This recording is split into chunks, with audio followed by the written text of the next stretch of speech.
pessoal, sejam bem-vindos ao nosso canal, Babademos de Oxóssi. Muito obrigado pelos compartilhamentos, pelos views, pelos likes, pelas perguntas. Continuem se inscrevendo, não esqueçam de tocar o sininho para receber as notificações.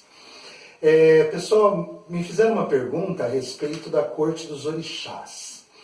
O que seria essa corte dos orixás em relação ao jogo de búzios, quando nós traçamos o Odu de uma pessoa, quando nós avaliamos, quando nós jogamos e verificamos o orixá, quem são os orixás regentes da vida dessa pessoa, seja no seu caminho, seja no seu ori, seja na sua vida, no seu cotidiano, na sua psique, seja em qual condição for.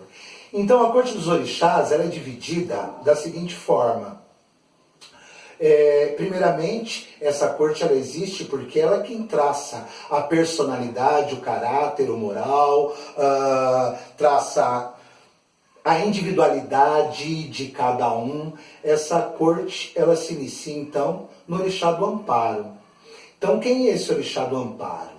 Amparo, aliás, eu acho uma palavra muito bonita, né? Amparo é justamente quem naquele dia, qual foi o orixá que se fez presente no nascimento daquela pessoa. Então, um jogo de búzios onde nós traçamos o Odu, sendo bem traçado, sendo bem avaliado, analisado, visto, seja ele filosoficamente, matematicamente, através da queda dos jogos, né, de acordo com a data de nascimento, quem é o orixá que estava regendo aquele momento, quem veio receber aquele ser que acabou de nascer. Então, o orixá do amparo é um orixá que pode, até deve ser assentado, desde que seja visto. Quando eu falo assentado, ele pode fazer parte de todos os assentamentos junto aos demais orixás, de acordo com a religião cíclica que nós somos. Tá? Esse orixá ele não se manifesta, ele não incorpora, tá? Ele é o responsável pela vida. Enquanto estiver a vida, já que ele foi quem amparou aquele nascimento, ele vai ser responsável pela vida daquela pessoa, daquele que veio até a mesa de Fá para conhecer quem são qual é a corte dos seus orixás, quem são os seus orixás regentes. Bom, daí sim vem o primeiro orixá. Então, o que nós consideramos cíclico, justamente, o orixá do amparo, ele está presente. Ele não é o primeiro orixá do ser humano. O primeiro é o nosso chamado pai de cabeça, né? O pai de Ori, o orixá do nosso Ori. É aquele que vai nos acompanhar no nosso dia a dia, aquele que nós vamos assentar junto com o orixá de amparo. Quero também dizer que é muito incomum, não é comum de acontecer, o orixá de amparo ser o mesmo orixá de Ori. Tá? Então isso diverge bastante. O que causa em algumas pessoas a dúvida, né? Porque será que é esse realmente orixá? Isso acaba gerando uma dúvida. Por isso o traçado de Odu de ser muito lógico, muito concreto, muito real, muito bem interpretado. Então daí falamos a partir do orixá de Ori. É aquele que vai ditar o dia a dia. Quando nós falamos que certa pessoa tem o arquétipo do seu orixá, né? Tem os trejeitos, tem a fala, tem as articulações do seu orixá. Então é o orixá da nossa cabeça, orixá Ori. Daí nós temos o nosso adjuntó, que é o nosso segundo santo, nosso segundo orixá, que não necessariamente é a esposa ou o esposo do primeiro. Existe aí uma grande dúvida, tá? Isso é muito de casa para casa, de nação para nação. Eu respeito quem o olhador, quem joga o babalorixá e o orixá, qualquer que seja a nação, eu respeito. mas dentro do meu axé não necessariamente seja um casal, seja o primeiro sendo um homem, a segunda uma mulher, ou vice-versa, tá? Mesmo porque nós somos filhos de Orumilá e Oduduá e nós somos criados dentro de um grupo de orixás. Então nós não temos essa questão de sermos filhos de pai e mãe, né? Ou vistos como pai e pai, mãe e mãe. Isso não é desta forma. Então pode ser sim do mesmo sexo o nosso segundo santo, o santo, o adjuntó. É ele que é responsável pelo nosso equilíbrio.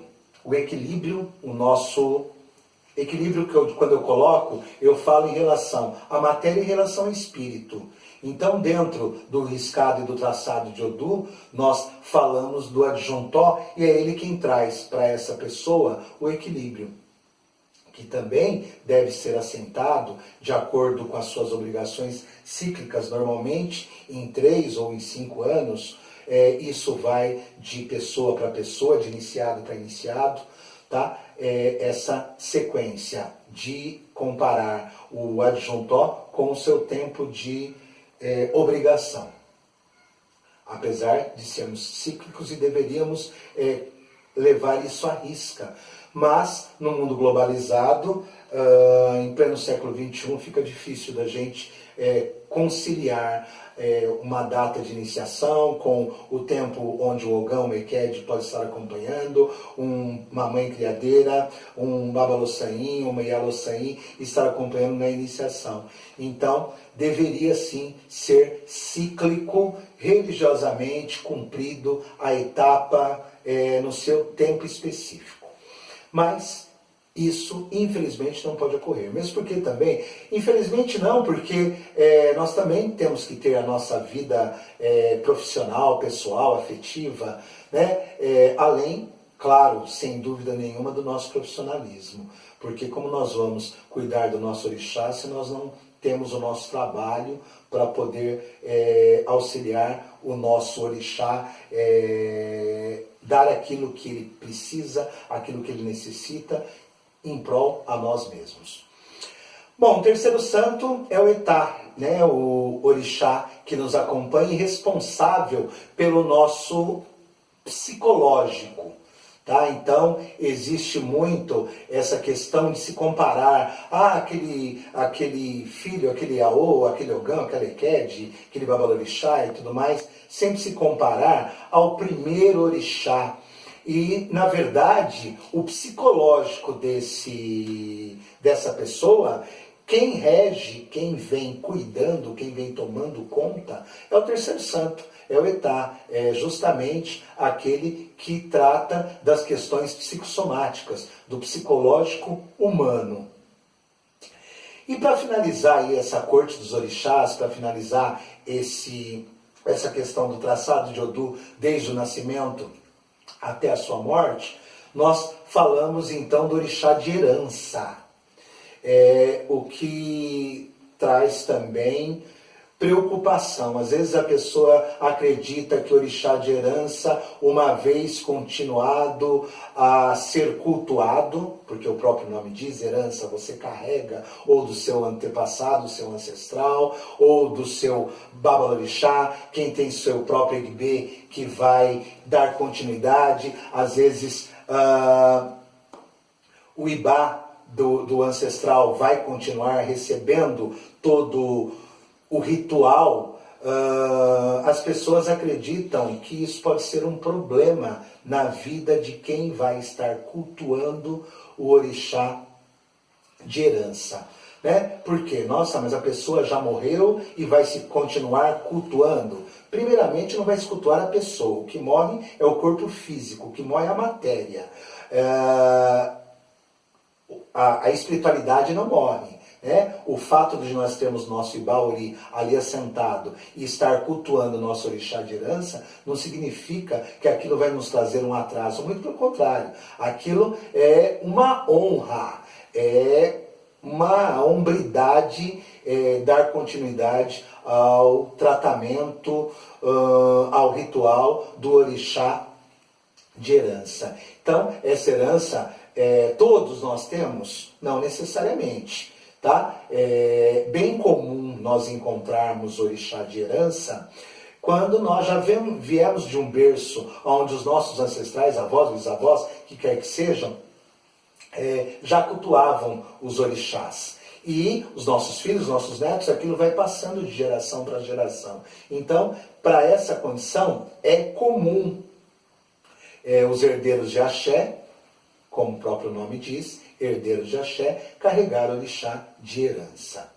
Então, pessoal, fica aí mais um vídeo falando a respeito da corte dos orixás, do Odu, das pessoas quando buscam um jogo de búzios e querem avaliar, analisar, conhecer, cultuar os seus orixás, os grandes comandantes do nosso cotidiano.